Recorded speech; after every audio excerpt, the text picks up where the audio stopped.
At Virtue Motors, it's all in the people. My love of Spitfires came as a small boy. Working on Spitfires is a huge responsibility, and the same applies at work. I'm a Punjabi singer.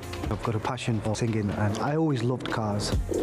When I'm photographing the car, I try and picture myself as the customer, so the photos have to look really good. The care, passion and attention to detail people at Virtue Motors invest in the things they love will help you choose your next perfect car. Because at Virtue Motors, it's all in the detail. See if they can test Newcastle one more time here with Altidore.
Season's greetings, everyone. Welcome back to SFC Live. The lads are back in action this time. It's a visit down to Stoke, the second of the trilogy, Danny Collins. 3 visits between themselves and Stoke over the course of the festive period, if you like, because we'll see them in the FA Cup very soon. But second time in the league, and they've had a busy week, haven't they, Danny? They have indeed, yeah. Another manager out the door, Pelac. Obviously it hasn't worked out for him. I think 3 wins in 19, and obviously Johnny Walters, former teammate of mine down there, and the rest of the board have made the decision. And another teammate of mine, former skipper Ryan, steps up today, caretaker. I was surprised by the sacking. I mean, he had 3 wins in 19 overall, but they went for this.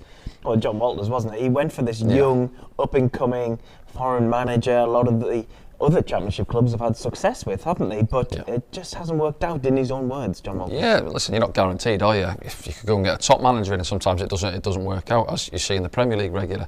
But no, I mean, it comes down to stats at the end of the day, and if you've won 3 out of 19 games, obviously that's relegation material, isn't it, really? And obviously, the 19th, currently Stoke, and you keep saying it, the amount of teams in the Championship now who have been Premier League teams, and the expectancy from the fans for them to be pushing on. And since Stoke come out of the Premier League, I think it's about 8 seasons now, they haven't finished higher than 14th. So they're trying to get it together. They've had manager after manager, and it hasn't quite worked out so far, and that's where they're currently at. But from our point of view, you're hoping it's not one of those where they've sacked the manager and you get a little bit of a lift from the current crop of players, and they sort of turn in a performance for the fans, and obviously Ryan taking charge. Yeah, we'll look back at Stoke in a moment, but we'll go to the Sunderland team news, because there's been some significant changes for Sunderland this afternoon. We were all crossing our fingers for Chris Riggs' health update. And we understand it's not as bad as feared, but he's definitely out for the next couple of games. Yeah, I'm still not sure whether he rolled it or it was an impact injury, wasn't it? But either way, he didn't look in good shape, but he was hobbling off down at Ewood Park. But hoping that he's not too far away, a couple of games maybe. As you say, a little bit of a breather, but big opportunity now for Alexic to come in. His first start, I think the last game we've seen was down at Millwall, where he was heavily involved in the last minute or so of the game. Could have went on and took all 3 points for us, missed that opportunity, and obviously Millwall went on to get the equaliser, didn't they? But it's his first start in what is probably his favoured position, just ahead of Dan Neil in there. And obviously Patrick Roberts, you see dropping down to the bench. I think whether he's picked up an illness, or there was a couple of games ago where he dropped down to the bench, didn't he? 3-game week as well. That was right, he came on with Tommy Watson, got injured after 20 minutes or so, didn't he? But I think Mayender, as we see there, will switch across to his favoured right side. I know she shall come in on that left-hand side. You'd expect to see a little bit of rotation in the festive period, wouldn't you? They're thick and fast, the games at the moment. Another game on New Year's Day as well, which could be massive for Sunderland as well. Unfortunately for Sunderland, though, they have got so many injuries in the squad. It's part of it, isn't it? Yeah, I was watching Sheffield United before. Tyrese Campbell's out. I think Soutar's, centre half out, so they're picking them up, and naturally you do this time of year. The games come in thick and fast. But it's part and parcel of it, you've got to dig in. And as I say, when you look through the squad, defensively, where we seem to get 1 or 2, but we've got cover. Luke covers a few positions across the back. You've obviously got Adji on the bench there as well, Zach Johnson. So you're hoping Dan Ballard's not out for too long as well to come back in. But just top, and it's good to see Wilson getting back on the score sheet. He's had a bit of a drought, lovely finish. Obviously, we'll look at it, but you're looking at options there. I think Connolly's looking for a little bit more game time. Since Millwall he scored, didn't he? 10 minutes or so. By the way, that's the last time we took the lead in a game. Wow. 8 games ago that was. So we obviously need to get back to trying to get ourselves in front and not chasing games as much. Well, let's look back at the previous game, and another game where Sunderland found themselves behind and then ultimately were levelled at the end by Blackburn Rovers. Oldest cliche in the book, but it really was a game of 2 halves, wasn't it? Yeah, well, the other cliche, we didn't get off the coach, did we? Just didn't get going at all. We were second best over the majority of the pitch, really. I thought, other than Dan Neil, probably, who was decent in the first half. We just, you can see now, 6s and 7s, we were giving cheap balls away. When we said before the break on the comms, what can the manager do? Well, sometimes it's about the players. Once you've crossed the white line, Regis and his coaching staff aren't out there to affect somebody playing a lazy pass, or a pass 5 yards behind somebody, or running, the energy, getting around it. But even here, as good as Dan was in the first half there, he sort of dived in, he left a bit of a lazy leg, and then they're onto our back line. And listen, they get some fortune here. Look, it's a shot there. Mepham gets the block and it pops up off Dolan's head. And then Ashi's there to tuck it away, isn't he? But we got a little bit of luck with one of ours in the second half, didn't we? But we just too many times in the half we felt like we were running back towards our goal. Centre backs crossing over with full back. We're getting dragged about all over the pitch, really. And we didn't offer anything at the top end of the pitch. So, listen, you can argue that Blackburn deserved the lead, but from their point of view, I think John Eustace would have been disappointed it was only a goal going in at the break. Yeah. And obviously that caught him out a bit second half. Yeah, especially that opening 15 minutes or so. They were pretty relentless, weren't they, Blackburn? Yeah. Do you think they took Sunderland by surprise, or was it what you said, Sunderland just didn't get it? No, a bit of both. I thought credit to Blackburn. You can see they're set up well. They moved the ball well. They play with a good tempo, and and then from our point of view, we just didn't get going. You know, sometimes you can get caught out in a game, and if you don't turn up and you want to go through the gears really, whereas Blackburn were straight into third or fourth gear, we were almost in first and we were wheel spinning really and could not get going. And you can see from the highlights, and these are our so-called highlights, you know, and that's well, it's not an opportunity, is it, there for Chris Rigg? But yeah, we just throughout the team really, you see Chris Mepham been excellent there, a bit of a hurried clearance, a bit of panic sets in and it just went through the team really. But yeah, what we did do is we held on in there and we went in just a goal down at the break, didn't we? And then came out second half and we had good control of the half again, for the majority. Yeah, just looking back through some of these moments. Yeah, Blackburn, they impressed me though overall. I think they're good value for where they are in the league at the moment. Yeah, no, I think they'll be there or thereabouts. They've had a good run, haven't they? Obviously, just have a look at this one. Yeah, this is the offside one, isn't it? Ball comes back in, and you can see there there's two of them in behind Dennis Sirkin. It does pop off Dennis Sirkin, but I think on first play there, they're offside, two of them the other side of the line, aren't they? Inside the 6-yard box, so it's a good call from the assistant on the far side there. There they are. Yeah, two of them in behind Dennis, you see, and Dolan, isn't it? Slams it home, but yeah, offside. But yeah, you know, at times you have to ride your luck a little bit, but you can see from our point of view, the boys have squeezed up well there. Nobody's been lazy, hanging around in their ball watching. They've all bumped up and squeezed past the 6-yard line. But in the end of first half, he tried to get going a couple of times down the left. Patrick was very quiet, so we didn't have an out ball really for them to get the fullbacks one-on-one. Isidore, you could see he was frustrated. He was waving his arms around and after a bit more, but here we go now into the second half, and it's good from Job actually. He realises he's getting pressed, and it's just a flip ball around the corner, and then Chris Rigg does really well just to glance it on there into Patrick's path. And then Dan Neil, as we mentioned there, Dan was excellent setting off, controlled the game from the middle of the pitch, but he, you know, a good lung busting run there. You can see him celebrating in a minute as well with the fans, and then puts it back, and there's that little bit of luck you get there, you know, coming together. The keeper, I think, gets a bit of a block on it, doesn't he, as well? And it just pops out to Chris Rigg, who's ambled himself into the middle of this sort of 6-yard box there, and he's got a firm side foot finish, and then we're back into it and straight away. But similar to where we've been in recent weeks, where after half time we have come out and been a better team, and we've been chasing games and we've managed to get something from games. Yeah, and within a couple of minutes, 4 minutes in fact, he went into the lead, and sort of really on top at this point. Yeah, it's Dan again, isn't it? Yeah, Luke just plays the ball in there, good control, good awareness. Takes it, feeds it out again to Patrick, and then he goes past his man on the outside there, and it's a lovely finish, isn't it? It's just behind Isidore. It's also almost like a reaction really, isn't it? And just a lovely little casual flick there, finds the bottom corner, no chance for the keeper. Henry-esque. Yeah, exactly that. And then we've said that a few times about him, haven't we, so far? It doesn't really score your basic one from a yard out, does he? Wilson, it's lovely finish, and then you're thinking, oh right, there we go, that's 7,000 plus behind the goal. A bit of noise coming from that end as well now, and then it just felt like it caught up with us a little bit towards the end of the game. And I know obviously people are discussing about substitutions and could we have changed it a little bit sooner, possibly, and I would agree, but we still had a couple of good opportunities again here. Chris Mepham, you can see his reaction there, it's a great opportunity, 6 yards out. I think Chris Rigg is this one, just doesn't get over the top of it really. So even after we've gone 2 in front, we're still knocking on the door looking for that 3rd and 4th. And that really would have put the game to bed, wouldn't it? It's a good leap from Chris there, just doesn't quite get his timing right on it. Moves into this one, yes, Wilson again now. This is where Patrick's coming in far post, isn't it? Yeah, and you see his reaction there. Maybe if he goes a little bit early, he just gambles and gets inside the full-back, he gets himself a tapping at the far post. But he had a lot more involvement, Wilson, second half. You could see he was getting frustrated in the first half, you know. It's all well and good as him going to press centre-backs and doing all the hard yards off the ball, but at the end of the day, he wants a lot more service and ball coming into the box and then getting involved in the final third, and you see that from him in the second half.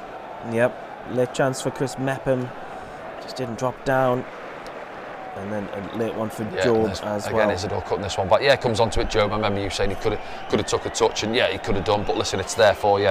Cut back, it's on the deck, and he gets good power on it, but he just punches it and gets underneath it slightly. And here we are now, aren't we? I think it's a bit of a warning sign here. Ball's coming in. we've got bodies in there. Chris Meppermint is this one with a good block. But yeah, it was similar, wasn't it? That far post area where they help it back in, keep the ball alive. I think Danny Bart's involved as well there. It's a good block from Chris, getting the slide in.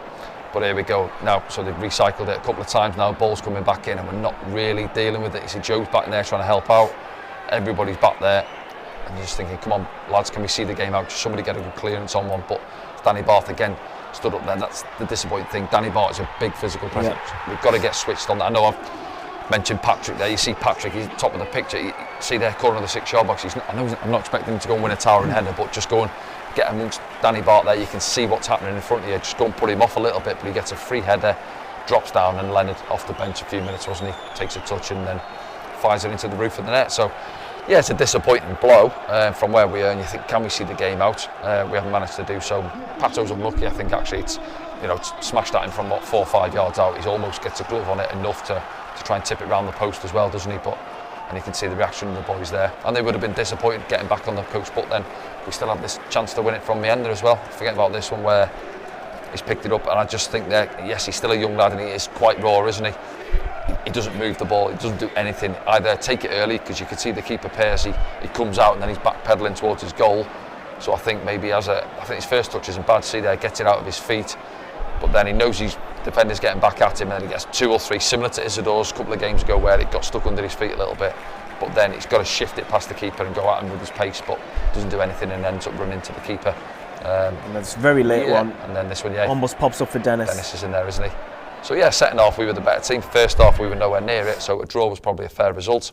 And you're coming up against a rivals who's right on your shoulder, so good point in the end I felt, but now got to go and try and get the 3 today. Yep, 3 points for Sunderland is required this afternoon, as always, and this is the Sunderland side, which we hope will bring back 3 points to the northeast from the Bet365 Stadium this afternoon. There's been 2 changes, Danny. Yeah, 2 changes running through it, same back 4. Obviously Anthony Patterson in goal as well, Dan Neil just sat in front of them. It's Alexic coming in for Chris Rigg, straight swap in there. I think Mienda's going to move across to his favoured side over on that right hand side, obviously naturally coming in on his left foot. Oshish, where he's come on, he didn't come on there Saturday, did he, against Blackburn? It was over on that right hand side where he came on the other day, but I think he prefers to play out there as well. So yeah, you've got 2 inverted wingers, so to speak, out there, but Oshish, he's not naturally want to go past people with the pace, he'll want to come inside and jinx, so it's vital that Dennis is keen to get forward and get past him on the outside. And because of the changes, Danny, if we look at the bench as well for Sunderland, we've got Trey Ogunsiri on there, Harrison Jones, Patton Roberts is on the bench though if required, and Aaron Connolly, who'll be itching to get on. Yeah, it will. Yeah, I think we seen a couple of games ago, wasn't it, where they come back out the subs to do a few runs after the game, and he just looked a bit sad, didn't he, when he walked past us and he was trudging out there, and he wants to get game time. Of course you do as a player, you train all week. He's been in and out, he's had a little start here and there. I'll go back to Millwall when he got his goal, good finish, wasn't it, from the corner when it come back out to him. But yeah, even in games he'll want 10-15 minutes to try and come on and have an impact, or just to get some minutes really, and it's difficult, there's obviously other lads on the bench as well, but yeah, just when we've seen him, I said to you, doesn't look too happy there, does he, Aaron? But hopefully he's going to play a part certainly between now and the end of the season. Let's hope so. Still plenty of time, of course, and still plenty of time to get your matchday streaming passes in right now. You can do that at safc.com. We'll be back after the break. And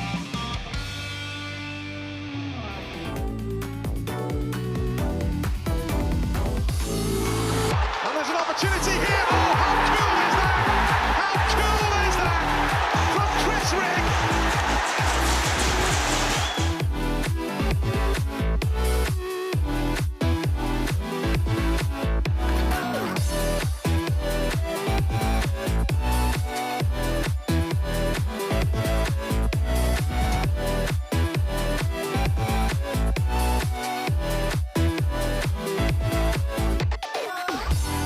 Bellingham, 25 yards, lines it up and drills it into the back of the net.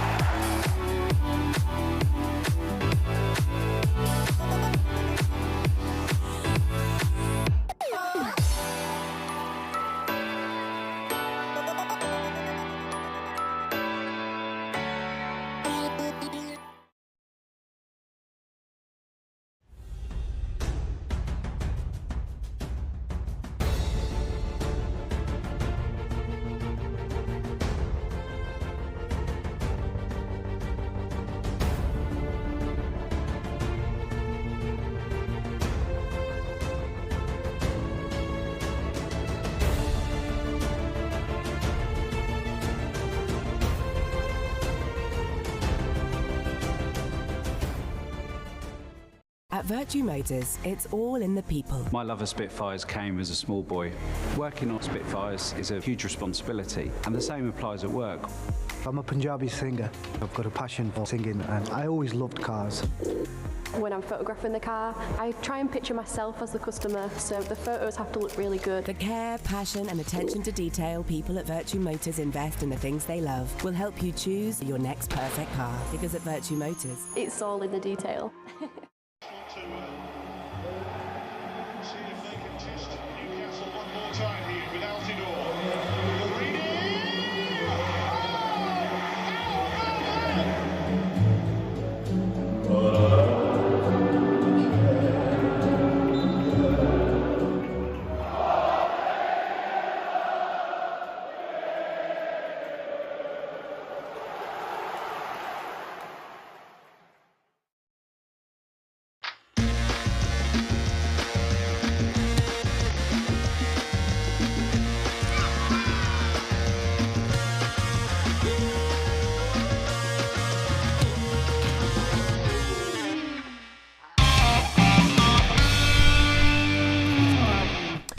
Good afternoon, everyone. Welcome to SAFC Live. This is the pre-game program, free on YouTube every single match day with SAFC. Alongside me as ever is Danny Collins. And Danny, we are playing Stoke City, one of your former clubs, of course, this afternoon. The second of 3 games we will play Stoke, so far this season anyway. Yeah, they're struggling, aren't they? The big news from Stoke City this week is Narcis Pelac has been sacked after only 3 months in charge. Let's see how they line up this afternoon, Stoke City. It could have gone either way, this. They could have made lots of changes, but sometimes when you get an internal kind of caretaker like Ryan Shawcross, it tends to stick to what they know, don't they? Yeah, but listen, Ryan will know the players well. I know he's been working with the 21s, but he's in and around it. Obviously, Dean Whitehead on the first team coaching staff as well. But yeah, 3 changes. Lyndon Gooch been playing at left back. He's come out today. I think Bocat will come in and play there. Seko comes back in for Sidibe in the middle of the park, and Juno's come in as well. Gibson comes out of there, so they might have a little tweak in the system. Maybe the back 3. We'll have to wait and see. And wing backs getting up and down. But listen, when they played up at our place, they had 1 or 2 players I quite like the look of. Manhoff's not involved today. I thought he was decent. He was good, yeah. Kumas has got a bit about him. Obviously, put them in front early on, didn't he? Tom Cannon, I think he's got 8 goals so far. He did score 4 in 1 game, though. Yeah, he did actually. Yeah. So you'd expected him to kick on, and I think we were supposed to have a look at him as well. Time, yeah, he didn't have too much involvement, did he? Berger in the middle of the park, he'll try and dictate play for them. But yeah, they're obviously struggling. They're down there. They've had no win in the last 9 games. As we mentioned, 3 wins for Pelac when he was in charge. So that's obviously nowhere near good enough for where Stoke want to be. So you can see why they've obviously parted company, and they're looking to make it fresh. But listen, Ryan could step in, get him going again, and he'll quite fancy taking the job, I'd imagine. Well, that's a good shout, and it just proves that in the early kick-off that a caretaker can do a decent job, because West Brom, they got a point away at Sheffield United, which is probably a good result for Sunderland, doesn't it? Yeah, I think it is. I think keep Sheffield United there. They obviously lost to Burnley the other day, so it's a point from a possible 6 last 2 games. So it's put the brakes on them a little bit, and then obviously West Brom just in behind us. We've got a bit of a cushion. So yeah, just a point gained on us. Obviously we've got the game in hand this afternoon. So there's a couple of big ones. I think Burnley at Middlesbrough as well. Yep, similar type of 2 teams just either side of us as well. But got to take care of our own results and hope 1 or 2 go for us. Yeah, let's have a look at the Sunderland team if you are just joining us around the world here on SAFC Live. Sunderland forced into a couple of changes. Patrick Roberts only drops to the bench though, whereas Chris Rigg is ruled out with injury. So we see the first start for Milan Aleksic. Well, a lot was made of Milan Aleksic when he joined Sunderland, Danny. And we did see a little cameo from him as well, didn't we? Yep. Down at Millwall late on, and he had a chance as well, if I remember rightly. But this will be a great test for him. Something he'll probably be waiting for himself. Yep. And something the fans have been looking forward to as well. Yeah, I think so. If you go back to when he came on against Millwall, he was heavily involved. He had some good touches, 1 or 2 that got away from him. I think he picked up a yellow card with a loose touch as well. And then, as you say, that big opportunity where he went through and tried to slip it through the keeper's legs. They obviously get the block in and go up the other end and score and get the equaliser. And I don't think we've seen him since then, have we? So he's been on the bench. Again, he's another one who's had to bide his time and wait for his opportunity. but he gets that this afternoon. Obviously, comes through Chris picking up his injury, so it's a big opportunity for him now to try and get in and to state a claim for a regular shirt. Yeah, and that position, he's known for that position in his national side, Serbia as well, of which he represents as well. He's only 19 though, comes really highly rated. You've seen him on the bench every single week, but we haven't seen him though. No. So, the fact that we're going to see him this afternoon is quite exciting, isn't it? I just think, as I said there, we mentioned Aaron Conley, there's other lads on the bench there who, it's been frustrating for him. Now he's got himself back in there, and he's, was it Norwich a couple of games ago, wasn't it? Played the part for Patrick to get a goal for us. But yeah, you've just got to, it's hard, I've been there as a player, most players have been there, you feel like you may be out of favour, you've got to train, show the right attitude, and then when the opportunity comes along, you've got to take it. So, big opportunity for him now. Even as I said there, he's had one opportunity off the bench. We've not seen him since, and that Millwall game was, 8 games ago? Yeah. So he'll have been frustrated himself, and obviously goes away and plays for Serbia for the 21s and gets game time and stuff, but really, this is your bread and butter. It's where he wants to be playing week in, week out. And with the last game, Patrick Roberts moved on to 5 assists for the season. It just shows he's been quite important, hasn't he, recently, Patrick? Yeah, even the weekend at Blackburn, frustrated first half for him, but we didn't have a lot of the ball to get him involved. But when Patrick's at it, he's one of the best wingers in the league. He's probably been a little bit inconsistent, he'd say it himself, and end product, I think you see when he loves to come in on his left foot, you know what he wants to do. But it's time and time again, it's where it's not finding that far corner. It's not going to happen every time, but he's either blazing it over or into the bodies, but just have an end product to go with his mazy runs that he goes on. Sometimes for me, I think, and I know sometimes it's the way we play where Trey likes to go and step into midfield, but then Patrick has to drop deep. And if I'm a full back up against him, if I'm the left back, you're delighted to see Patrick Roberts having to drop 20, 30 yards into his own half to go and get the ball off Chris Mepham or one of the centre-backs, rather than where we want to see him, and what I want to see him, 10 yards from the corner of the 18-yard box where he receives it, full-back's 10 yards off him, and then he just backs him up into the 18-yard box, and then he can go either way. And as he proved down at Blackburn there, he went on the outside of Beck, wasn't it, the young full-back, just played it across. That's the thing, because it's his weaker foot, his right foot, obviously, but you're not asking him to whip a ball in from 40 yards. It's once he's into the box there, it's just a shift, and then a little punch crossing to pick somebody out to come on to the end of it. That was the case. Yeah, I want to talk about the year as a whole, maybe, or maybe the last 6 months, if you like. Regis Lebris has 23 games in charge, 12 wins, 8 draws, only 3 defeats. Decent return for Regis. Yeah, not bad at all, is it? Yeah, I think, as we said there, where we were at the end of last season, we perhaps weren't sure what we were going to get at the start of this, but straight out the blocks, 3 wins on the bounce, wasn't it? Didn't concede a goal. But yeah, I mean, I don't know Regis too well. I've bumped into him a couple of times at the training ground, just said hello. Comes across as quite a quiet guy. Bonjour. Bonjour, yeah. A bit of French coming out in there. But no, he's just getting on with his job, and it always comes down to results as well, doesn't it? At the end of the day, the fans don't know him as a character, but what they judge him on is what's happening out on the pitch. And we've had a great start to the season. In recent weeks, it's not quite happened in the first half of games, but massive character from the boys to come out second half. I think the criticism, what the fans are suggesting or are throwing at him at this moment in time is the lack of subs, maybe. And prime example was on Saturday, Thursday, lose track of games, don't you, days this week. Thursday down at Blackburn, I felt we could have made a couple earlier on. Just top end of the pitch, just freshen up. You could feel Blackburn inching their way back into the game. And obviously there is a stat in that which I looked at. We've made the fewest amount of changes from the bench in the league, and the least amount of game time from those subs. I think it's averaging 13 minutes coming off the bench as well. So I was interested now on my way into to the studio this afternoon as well. There was a debate on the radio about the similar kind of thing happening in the Premier League. And Chelsea, they don't make substitutions either. They've had a pretty decent season themselves. Listen, people will argue. You could probably go back and look at the games we've won, where we've won games and we probably haven't made changes either on. But nobody sort of mentions that, obviously, because you're winning the game and nobody looks at why didn't we bring players off the bench. But obviously it's a stat and it's something that fans will look to, and you can just feel it sometimes changing in a game. And I get it.